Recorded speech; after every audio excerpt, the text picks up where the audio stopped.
Okay, good morning, everybody. Let's continue in the Rav Shulchan Aruch, and we're going to get into the laws of Hachraza today, of how to make the proper announcements and get the word out that you found a lost item. But before we do that, we'll take a look at Sif Chaf, which we saw a little bit about in that Sefer Hashava Saveda Kahalacha. He writes as follows: V'chein avazim v'tarnagolim shemardu ubarchu mibeis balehem. If you have geese or chickens who rebel, in other words, basically, I guess with certain kinds of birds, they fly the coop, they fly off the handle, uh, and you can't really get them back. And some commentaries explain that they run out into the wilderness. They run out into some kind of forest area. The ef shalahem lahachziram klal, and it's impossible to get them back. So harei hamachzik bahem zacha bahem kizocha min hafker. So then, just like when something is swept away by the river or the ocean, this is the same kind of situation because they're sort of lost from all humanity. But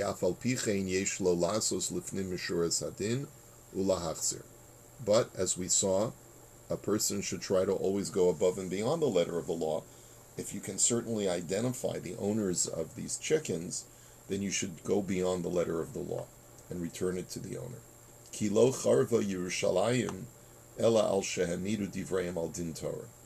And as we've seen this statement before.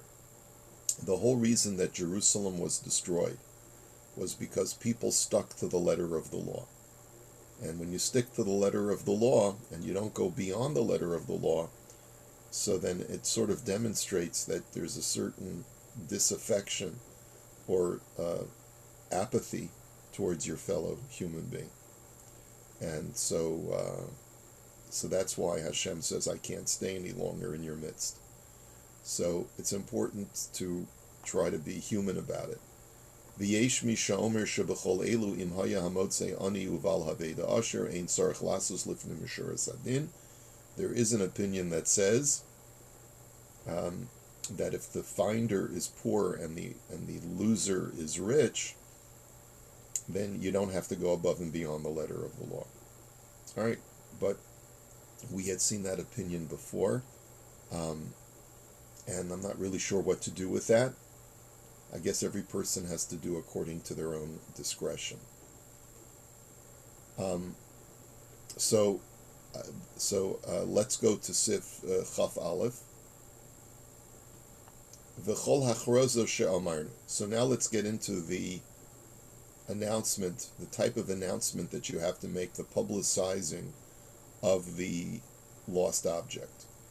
Tzarech lihios bevate knesios uvevate midrashos. So it's supposed to be done in the shuls and the batei medrash, the study halls.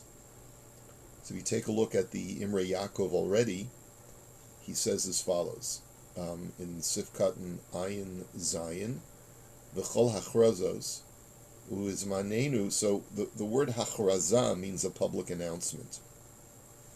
So we don't do that often. You don't find people getting up in the middle of the shul and going up to the bima and saying, I found a sweater, if it's yours, come and see me. Right? So what do people generally do? Uvizmanenu nohagim lefarsem al yedei modaot upitkaot beveis hakneses uvemakomo sherabe mitzuyim sham. Today, the accepted norm is to put up a sign and to put up a piece of paper on a bulletin board or in a place where many people will see it, either in the shul or in a place where many people are found there. Like Rav Moshe Feinstein had written, you can put it into an apartment building in the lobby. V'tzarech lios ba'ofen sheyivlot lihios galui lakol. But it has to be in a conspicuous place so that passers-by will be able to see it. And he writes, V'vate knesios uv'vate midrashos, in shuls and study halls, v'imatza b'shchuna mesuyemet, mistaver shetzarech la'achriz b'chol bate knesios shebashchuna. And let's say you find it in a particular neighborhood, logic dictates that you'd have to put up a sign in all of the shuls that are in that neighborhood.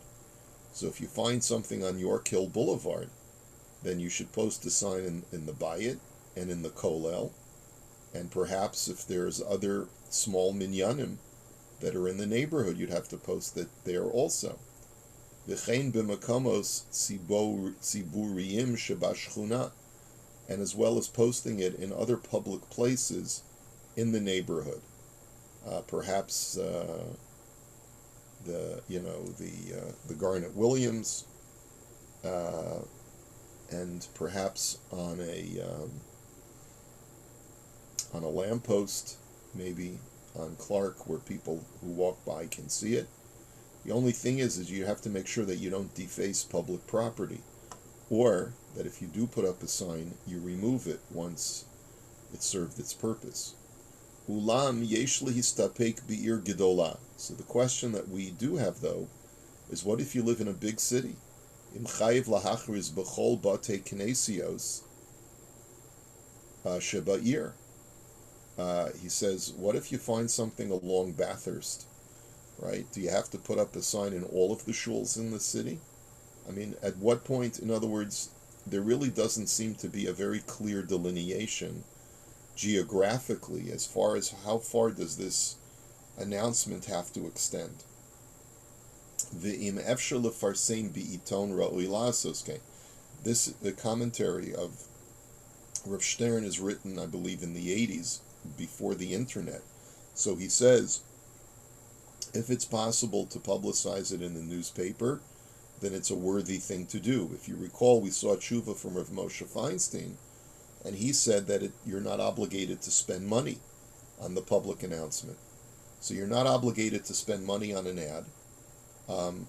And today, in the age of social media, you could put something on Facebook, and with the hope that either the person who lost it will see it, or a friend of that person will see it, and that's certainly for free. He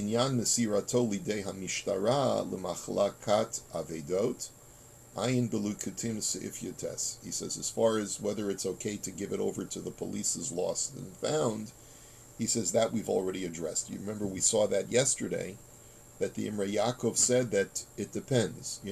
Every municipality is going to be different. There are some municipalities where the law actually says that if you find something, you should leave it with the lost and found. But I think Paul did a Google, and you told us that for York Regional Police, if it's worth less than $500, they're not interested. They don't want you to drop it off with them. So it all depends on the municipality. Okay, now let's go a little bit further as far as what needs to be announced. Uvizman sheyesh anashim ra'im. But he says, as far as where to announce it and how to announce it, if there are evil people in the community, sha'omrim hametzia hi lamelech, and they say, well, you have to surrender all lost property to the king, to the crown. Okay? So modia lishchena v'lumoda, and I mean, that's not the way it works in Canada or in most civilized countries, but back in the medieval times, when this is being written, there were people who believed that in order to show fealty to the crown, you had to surrender as much property as possible to the crown, including any lost objects. So obviously that's against halacha, and so therefore if you have people that are like that who are going to try and subvert your efforts at Hashavas Aveda, then you have a dilemma, because to make a public announcement will bring to the attention of the crown that they can come and confiscate those goods. So what should you do? So then he says, Modia lishchenavu l'miyuda'a v'dayo. So then you have to sort of secretly announce it. You make a secret public announcement. So how do you do that? He says, so you let your neighbors and your friends know. Let your neighbors and acquaintances know, and you don't have to go any further than that. Spread the word, I guess. You spread the word, right. So now, what is the nature of the announcement? And this is sort of like an important issue. Because what are you supposed to say? You say, okay, I found the pencil, right? So here's a mechanical pencil. So if you give too much information about the item that you found, so how is the person supposed to claim it? And how do you ensure that a fraudulent person is not going to come forward and say that it's theirs? So therefore, there has to be an announcement that is somewhat vague in what you found, but it can't be so vague that a person just could guess. So it has to be somewhat specific, but not specific enough to not allow a person to provide a siman, to provide an identifying sign. Okay? So we're going to give some examples, and we'll see some examples in that other sefer that we have. Okay? So uchashuhu machriz umodiat tzarech lomar min hamitzia shematza. You have to say what it is you found. So you could say, I found a writing instrument. Vahala omer simaneha. And then you give room for the person who lost it to provide identifying signs. V'im omar hamitzia stam matzasi, vahalo omer mahi, ein ze siman. He says, if you just say, I found a lost article, and the fellow comes and says, was it a pen? That's not enough of an identifying sign. Okay? So, velo yitain lo ad sheyitain simanim muvhakim.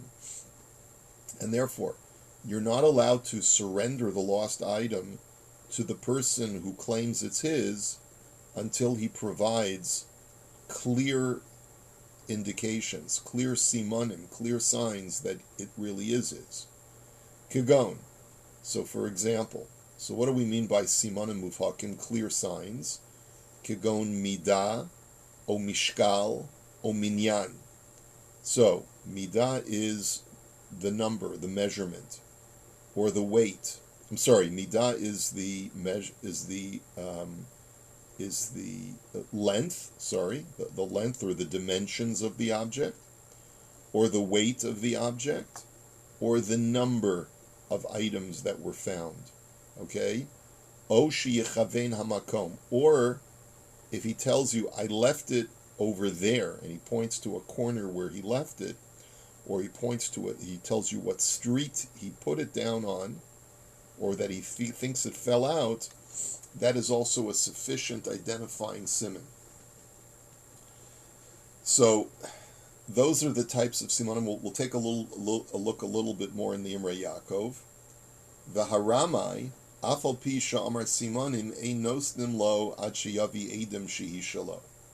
And if you're dealing with a person who already has a reputation of being deceptive, of being a liar, so you don't surrender the item until he brings witnesses that it's his.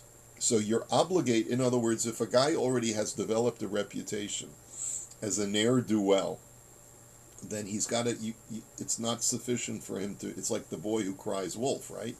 In other words, it's always good to have a good reputation, because that way when you lose something, people will trust you that you lost it. Umisharabu haramoim, hiskinu shalo yachziru aveda besimaneha, ad sheyavi edim she'eno ramai. He says, at some point in history, where there were a lot of liars, the rabbis made a decree that you should only return items with when there are reliable witnesses. O the Talmud Chacham shu becheska she'eno ramai, or unless the person is a Torah scholar, where we assume that he's not a liar. I hope you can make that assumption today. Va'af bizman hazeh yesh talmidei chachamim le'inyan zeh. He says, and even nowadays, where the quality of Torah scholars has been greatly diminished, if a person is considered to be a Torah scholar, then you can trust him if he provides you with a siman. Uprate dine hasimanim rabu bahem adikdukim, lekach lo yachzer b'siman ela al pi she'elas chacham. He says, and there are many, many details as far as what is considered to be a legitimate siman, and therefore you should only return an item when the when the claimant provides a siman with rabbinical guidance. So we're gonna spend a little bit of time on this sif, just to find out what exactly is a legitimate claim. But let's let's take a look at the Imrei Yaakov Ayin Tes. So tzarech lomar min hamitzia. You have to say what the item is that you lost. Ve'ein machrizim stama veda matzasi. So therefore, what we mean to say is you can't say, if you lost something, please come and see me. Okay, that's too nondescript. Eliyachriz min hamitzia kedei lekariv hadavar lebal haveda b'cholma de'efshar. So you have to really announce what kind of item you found, so that you'll be able to smoke out, so to speak, the guy who lost it. Litein leiv sha'avedaso nimsa v'yovo litein simana, so that the guy who lost it will identify with that announcement and will come forward. Uvazeh shemachriz min ha'aveda ein lachush shezeh yigram l'ramos. He says, and just because you say you found a pencil or a pen, and you say what it is that you found, you don't have to worry that that's going to promote deceitfulness, right? Sheyeda bechavero sha'ava taliso umakir simana v'yavo v'yomer ani avadati hatalis ve'ilu simanav. He says, like, for example, what if a guy loses his talis? He has a beautiful rainbow talis, okay? And if I make an announcement that I found the talis, then all of this guy's friends who know that he lost his beautiful rainbow talis, one of them may be a ramai, may be deceitful, and will come along and say, well, was it a multicolored rainbow talis? So you may be promoting deceit by saying what it is you found. He says that you don't have to worry about. Dahol velo sagi bistam simanim elatzarich simanim muvhakim lefichach lo chayshinan kulei hai. He says because we do require a very specific kinds of simanim, as we'll get into a little bit more detail, that a person has to really try to describe it with fine detail, and therefore we're not worried that a friend is going to try to exploit, an acquaintance is going to try to exploit the situation. So you find the pencil, right? So it's red. The mechanical pencil is red. Is saying that it's red sufficient? Well, perhaps yes, perhaps no. Maybe we require a little bit more detail than that it's simply red. What else could I say about this? That it has an eraser. All mechanical pencils have an eraser. So let's get into a little bit more detail. We won't be able to apply all of the rules in all situations, but we're going to get some guidelines. So you have to say what it is you found, min hamitzia. Now, v'imatza mos machriz misha abad lo matbeya. He says if you find money, you say found cash or found coins, okay? And then the person will have to provide he'll have to tell you how much he lost. And remember, we said that it depends on how it was found. If it was found scattered, then the saying how many coins he lost is insufficient, because they could have fallen out gradually. So he'd have to give more than just the number of coins, unless they were found in a wad, like wrapped in a rubber band or something like that, or in a bag.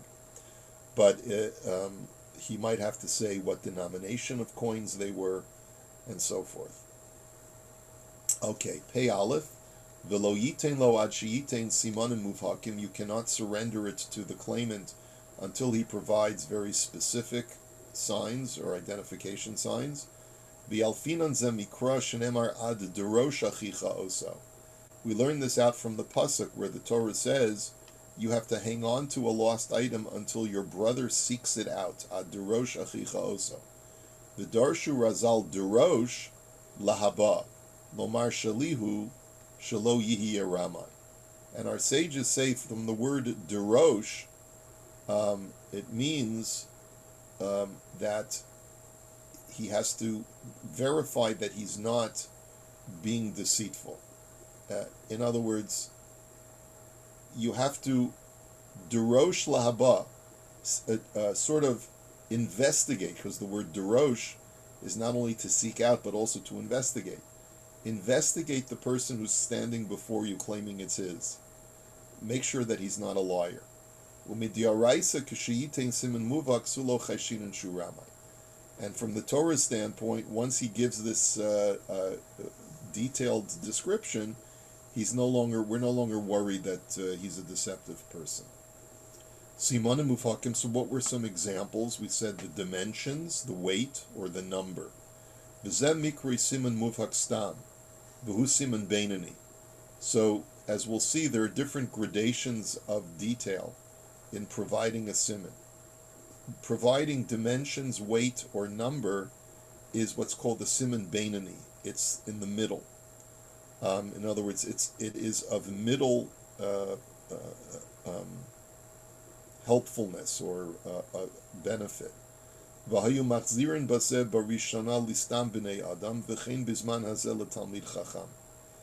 in the early days, that was sufficient, and certainly, or even to nowadays, to give it to a Talmid Chacham, that's certainly sufficient. Aval yesh siman mufak gamur, but there are even more clear identifying signs other than dimensions, weight, or number. Kagon nekev bitzad os ploni.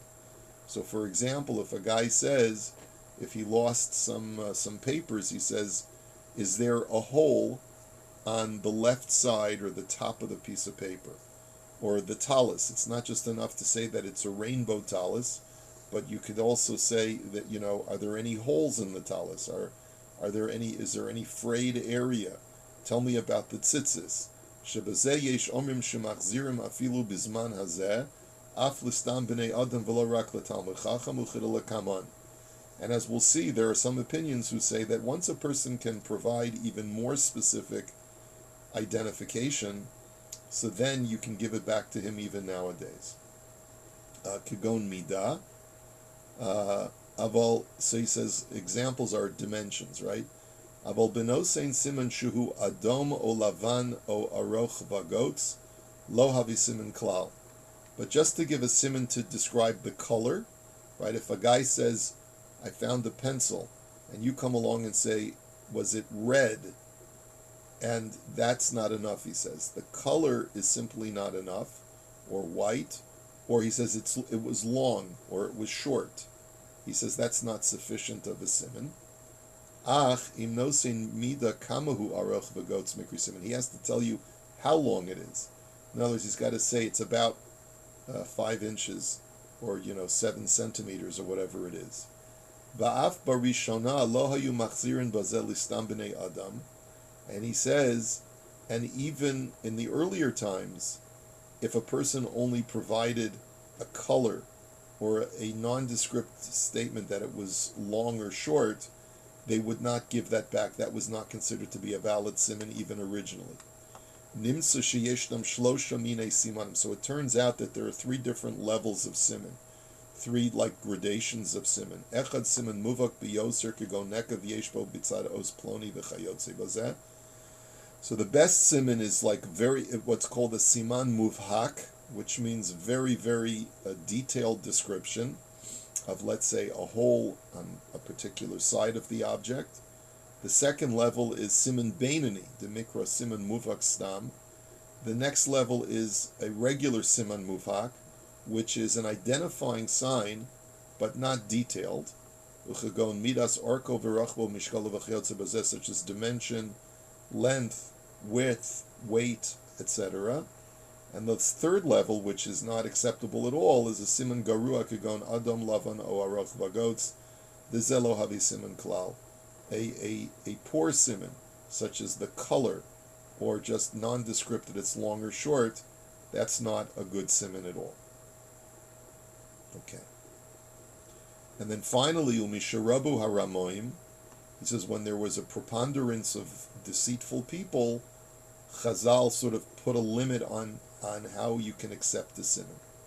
The barishana kol misha avad lo aveda uba v'nasan simanim mufhakim beinoniyim Hayu machzirin osalo ela imkein huchzak rama.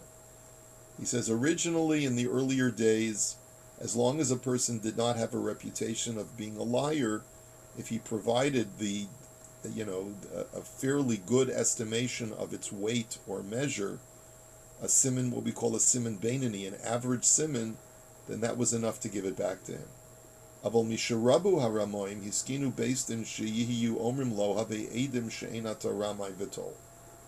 But once there was a preponderance of deceitful people, the Beis Din would say to a person, prove to us that you're not a liar. In other words, either bring witnesses that this was yours, or bring witnesses that you're an honorable person. Bring character witnesses. V'yesh omrim de b'siman mufak biyoser kigon nekav b'tzados ploni machzirin afilu bizman hazeh l'stam adam ve'ein tzarich le'edim she'eno rama. Many people say, many poskim say, that today, if he can provide detailed simanim, like it has a hole in a particular part of it, or it's frayed over here, so then he doesn't have to bring character witnesses that he's an honest person. V'lo od ela afilu imhu yadua shu ramai yesh omrim demachzirin lo mishum desiman muvak biyoser havi be'edim kike'edim. Some go even so far as to say that if the guy does have a bad reputation, you still give it back to him if he provides simanim muvhakim, because that's tantamount to witnesses. In other words, to be able to identify something in such granular detail is an indication that it's his. But the Shach disagrees, and he says that only when you have people who do not already have an outstanding reputation of being a bad guy. But